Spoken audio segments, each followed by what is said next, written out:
Labas visiems, kad žinotumėt kelintą kartą sveikinuosi į telefoną, tai jau labas nebežin pasakyti. Aš retai kada peržiūriu, ką įrašinėju, įrašiau ir paleidžiu, nes kitaip tikrai ištrinu ir šiandien būtent taip ir vyksta. Tai ilgai nei save spausiu, nei jums reiks klausytis. Sakau greitai, ne? Mano draugės dukrytė kažką, jeigu reikia greitai daryti, tai sako, būk greitai. Nu, tai būsiu greitai. Aną dieną, prieš kelias dienas savaitgalį dalyvavau vienoj iš akcijos dalių. Yra renkami pinigai Gusto vėžio gydymui. Ir vyksta labai didelė akcija, kur susijungia daugybė žmonių, visa Peterboro bendruomenė ir ne tik, yra kelių skirtingų miestų bendruomenės prisijungia, verslininkai, eiliniai žmonės, geros širdies žmonės, ne? Žinomi žmonės iš Lietuvos. Rugsėjo 15 dieną bus nuostabi šventė. Daug svečių skirtingų ir vienas iš svečių, netgi Beata Nicholson, tai su savo knyga, tarp kitko, aš jau esu pasiruošus parašam, bet pasirodo, jis su šitą knygą atvažiuos ir šitą knygą galės įsigyti, tai nusivešiu šitą knygą pasirašytų ir žinau tiksliai, kad dar kelias nupirksiu, nes artėja Kalėdas, artėja gražiausias metų šventės, nors dar labai anksti apie tai kalbėti, gal anksti, jeigu ką, tai aš jau adventą kalendorių nusipirkau. Tai artėja gražiausias metų šventės iš tikrųjų ir tokias dalykas kaip knyga ir ypač su autorio parašu, tai absoliučiai neįkainojama.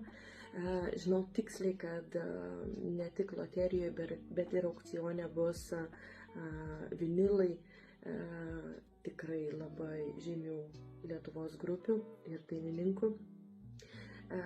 Liktai ir nežinau, negaliu, bet vinilai tikrai bus, tai kažkam tai gali būti tiesiog neįkainojama dovana, gauti vinilą su parašu, su palinkėjimu, tai kažkas neįtikėtina, ne? Tai nukrypau. Bet nebeįrašinėsiu dar kartą. Negaliu ramiai šnekėti apie tai, todėl kad tai jaudina ir daugybė žmonių, didžiulė komanda žmonių susibūrė vedami vieno tikslo. Iš to, kad mintis buvo turėti kažkokį, sakykime, nedidelį renginuką su kažkokiu ten 1-2 pasirodymais.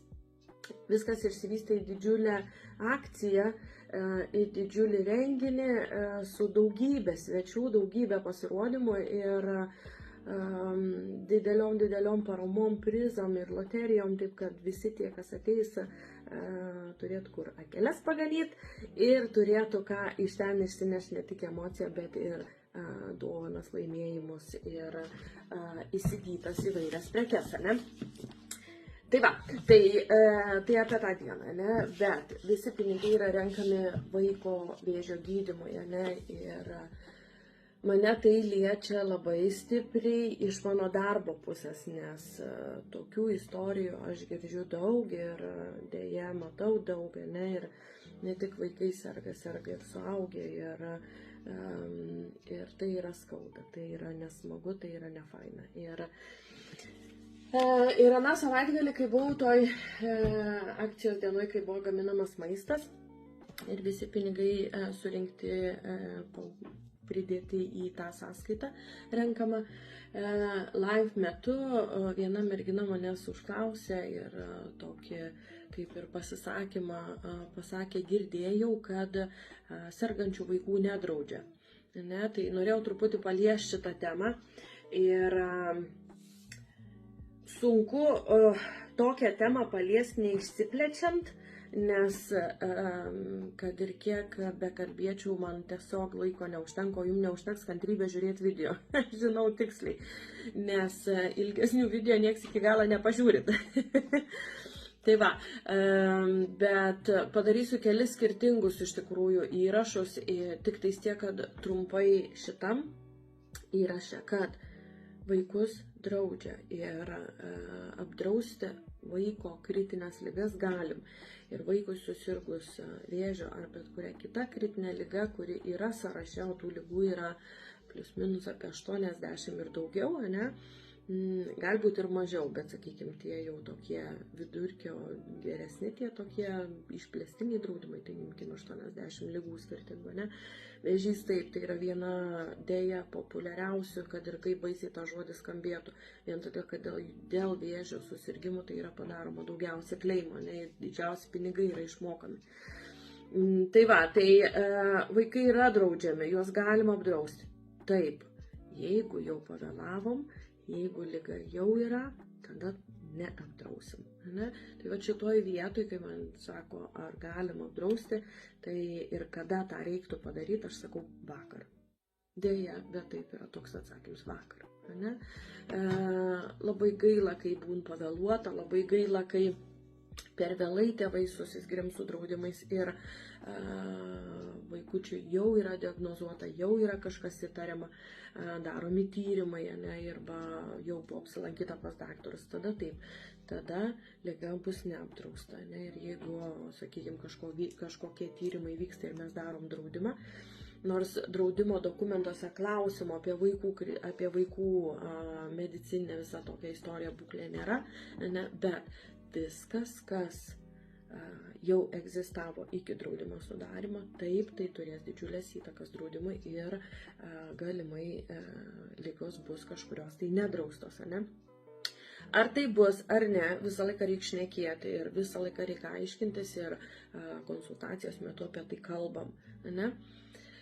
Jeigu vaikas nesirgo iki draudimo sudarimo, ne, tai taip, draudimo sudarius vaiko visos kritinės ligas esančios sąraše tada yra apdraustos ir pasakyti, kad sergantis vaikas negaus išmokos, taip negali, todėl kad jis dar nesirgo, kai buvo padarytas draudimas. Ir jeigu susirgo vaikas po draudimo sudarimo ir liga atitinka draudimo sąlygose nustatytus visus aprašus, ne, tai taip išmoka bus.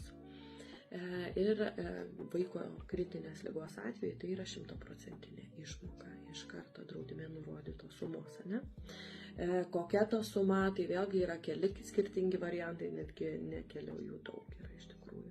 Ir čia jau priklauso nuo tėvų biudžetą, nors viena iš didesnių sumų tai būtų turbūt 100 000, kurią galim pasirinkti ir tai kainuoja kai kuriuose draudimuose vos 11 svarų ekstra prie jūsų draudimo. Tai jeigu, sakykime, apsidraudžia tėtis ir mama ir abudu pasirenk išplėstinį ligų sąrašą vaikams su didžiausia įmanoma išmoka po 100 000, tai tiek ir tėčio, tiek ir mamos draudims išmokės po 100 000 vaikui turint diagnozę kritinės ligos, ne, tai 200 000, tai yra didžiuliai, beprotiškai didžiuliai pinigai, tada, kai jų reikia labiausiai čia ir dabar, ne. Tai tokie dalykai įmanomi, tai vat apie tai pašnekėsiu atskiruose video, ne, kokie tie draudimai būna, nes jų yra skirtingų, ne, yra, kur iš vis vaikai yra neįtraukti į draudimus, yra tokių situacijų, aš turėjus ne vieną, kai tikrinu dokumentus jau turimų draudimo, ne, ir yra tėvai su vaikais, ir tenais yra tik suaugę apdrausti, vaikų ten nėra, ne, o yra ir tokių variantų, kaip tik atvirkštinių, kai vaikai jau suaugę, jau 18 plus, ne, ir daugiau, ir tėvam yra padaryts draudimus, kur yra įtraukti vaikai, ko nereiktų, ne, nes automatiškai tada toks draudimas truputį brangesnis, ne. Tai visokių tų variantų yra ir apie tai mes pakalbėsim atskirai, aš pakalbėsiu atskirai, pasidalinsiu su jumis keliuose atskiruose video, suskirstysiu į grupeles ir pabandysiu kažkaip glaustai. Buvo mano tikslas 10 minučių šį kartą įtilpau, matau, tai išjungiu įrašą, kol nepasiekiau 10 minučių. Sakau, ačiū, kad žiūrėjot ir jeigu žiūrėjot iki galo, tai paspauskit širdelę, paspauskit liuksą arba uždėkit kažkokią tai šypsenėlę arba ar tokie dalykai, tokie video yra naudingi. Viskas, atsisveikinu, iki.